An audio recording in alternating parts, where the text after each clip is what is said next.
Jésus venait d'achever son dernier repas. Sa passion était proche. Il allait quitter ses disciples et les priver de sa présence sensible. Car par sa présence spirituelle, il devait rester avec eux tous jusqu'à la consommation des siècles.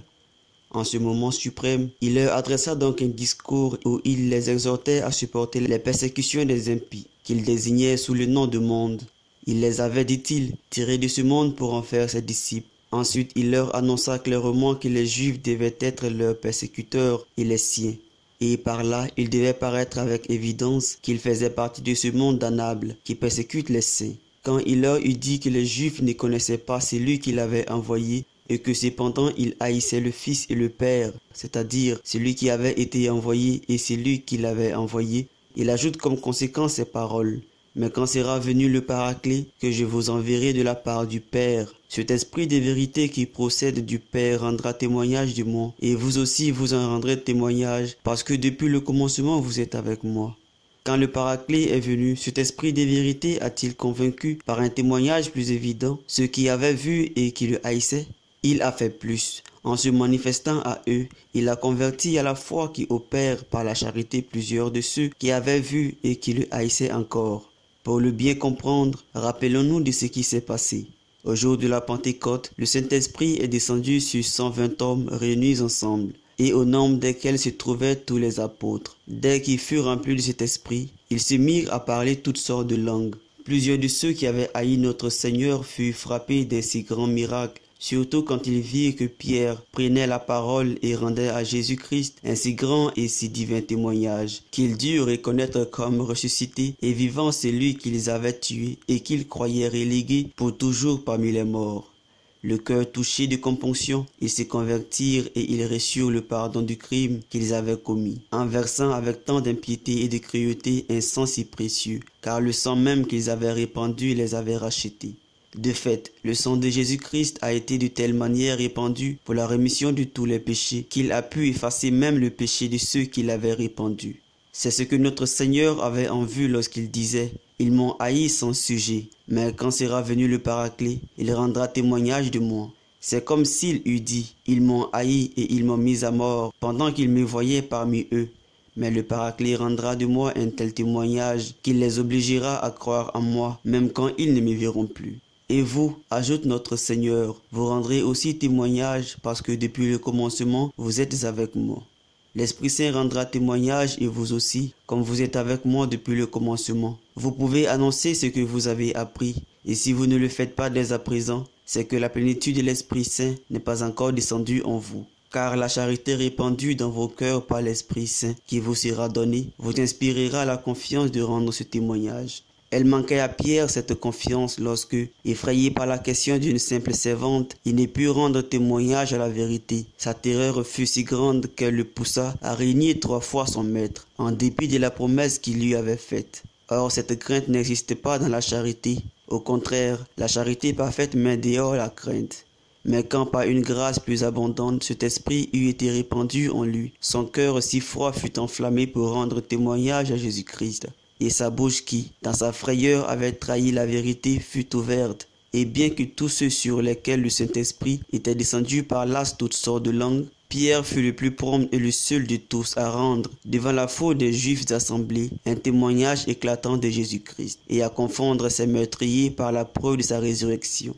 Si quelqu'un veut se donner la joie de voir un si doux et si saint spectacle, qu'il lise les actes des apôtres. Il y verra avec admiration Pierre prêchant, celui qu'il a eu la douleur de lui voir régner. Il y verra cette langue, après avoir passé de la crainte à la confiance et de la servitude à la liberté, décidé à confesser le Christ une foule immense de langues, dont une seule avait suffi à pousser la sienne à le régner. Voilà les effets que produisit l'Esprit Saint, envoyé alors, mais promis à l'avance. Voilà les grands et admirables bienfaits que notre Seigneur prévoyait lorsqu'il disait « Et ils ont vu, et ils m'ont haï, moi et mon Père, afin que s'accomplisse la parole qu'il a été écrite dans leur loi. Ils m'ont haï sans sujet. Et quand sera venu le Paraclet, que je vous enverrai de la part de mon Père, cet esprit de vérité qui procède du Père, rendra témoignage de moi, et vous aussi vous en rendrez témoignage. » Car cet esprit, en rendant témoignage et en faisant des apôtres des témoins inébranlables, a enlevé toute crainte aux amis de Jésus-Christ et a changé en amour la haine de ses ennemis. Jésus-Christ ne voulait pas voir ses apôtres exposés sans préparation aux épreuves qui les attendaient. Aussi, pour les préserver de tout scandale, il leur annonce qu'on les chassera des synagogues, qu'on ira jusqu'à les faire mourir. Tant seront grands les succès de leur ministère, et que quiconque les tuera croira encore travailler à la gloire de Dieu. Il les y préparait en leur proposant son exemple. En l'imitant, il devait devenir plus fort. Il y ajoutait la promesse du Saint-Esprit qui devait venir et rendre témoignage de lui. Enfin, il leur annonçait qu'il lui rendrait eux-mêmes témoignage sous l'influence du Saint-Esprit. Voici ce qu'il dit. Il rendra témoignage de moi, et vous aussi vous en rendrez témoignage.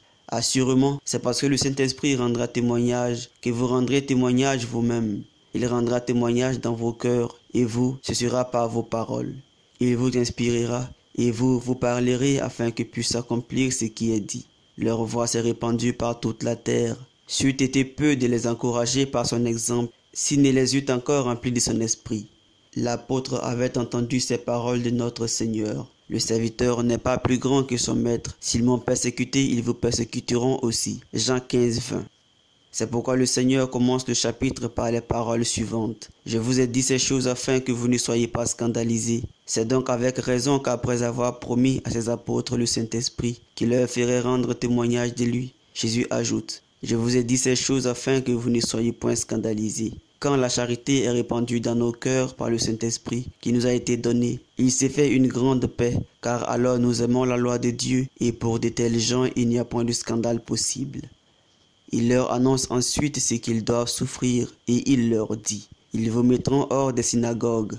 Quel malheur pour les apôtres d'être chassés des synagogues juives, puisqu'ils s'en seraient eux-mêmes séparés, quand même personne ne les eût chassés. Le Seigneur voulait par là leur annoncer que les Juifs ne recevraient pas Jésus-Christ, dont ils ne devraient pas eux-mêmes se séparer. Ils devaient donc s'attendre à être chassés avec lui par ceux qui ne voulaient pas rester en lui, quoiqu'ils ne puissent rester sans lui. Comme il n'y avait point d'autre peuple de Dieu que cette postérité d'Abraham, s'ils avaient reconnu et reçu Jésus-Christ, ils auraient été hantés sur lui comme des branches naturelles sont hantées sur l'olivier franc. Et nous n'aurions pas vu d'un côté les églises du Christ et l'autre des synagogues des Juifs. Elles eussent été confondues ensemble si elles avaient voulu se réunir en lui. Mais puisqu'elles ne l'ont pas voulu, que restait-il à attendre? C'est que ceux qui demeuraient séparés de Jésus-Christ mettraient hors des synagogues ceux qui ne voulaient pas l'abandonner. Après avoir reçu le Saint-Esprit, les apôtres rendirent donc témoignage à Jésus-Christ et ainsi furent-ils bien éloignés de ressembler à ceux dont il est dit. Plusieurs princes des Juifs crurent en lui, mais par crainte des Juifs, ils n'osaient pas le confesser, de peur d'être chassés des synagogues, car ils aimèrent la gloire des hommes plus que la gloire de Dieu. Ils crurent donc en lui, mais non pas comme l'entend celui qui a dit. Comment pouvez-vous croire, vous qui cherchez la gloire les uns des autres, et ne cherchez pas la gloire qui vient de Dieu seul? Les disciples crurent donc en lui, remplis de l'Esprit Saint, c'est-à-dire du don de la grâce de Dieu.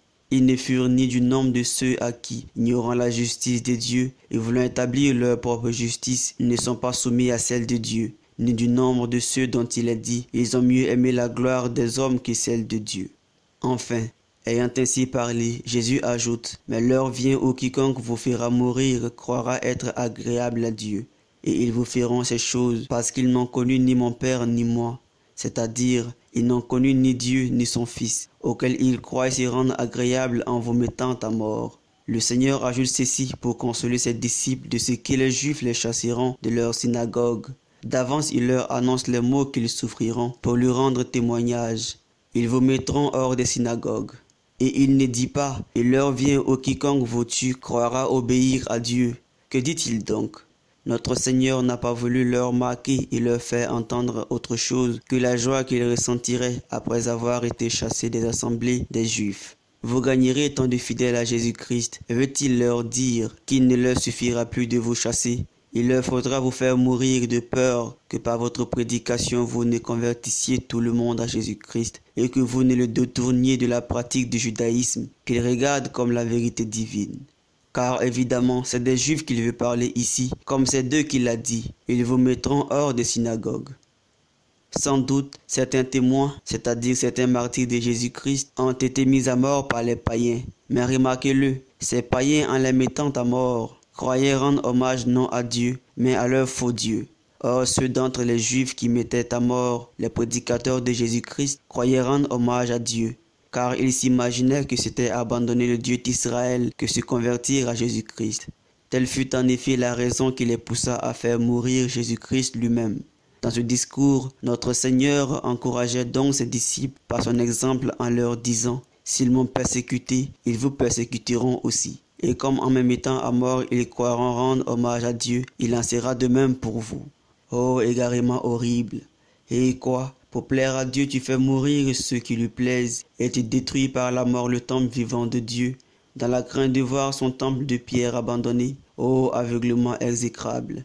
Que telle a été la cause de cette prédication? C'est ce que nous indique notre Seigneur quand il ajoute « Mais je vous ai dit ces choses, afin que l'heure en étant venue, vous vous rappeliez que je vous les ai dites. » Heure des ténèbres, heure nocturne. Mais le Seigneur qui a signalé sa miséricorde dans le jour, l'a encore signalé dans la nuit. Quand la nuit des Juifs a repoussé loin d'elle le jour des chrétiens sans pouvoir l'obscurcir, et qu'elle a fait mourir leur corps sans être à même de plonger leur foi dans les ténèbres.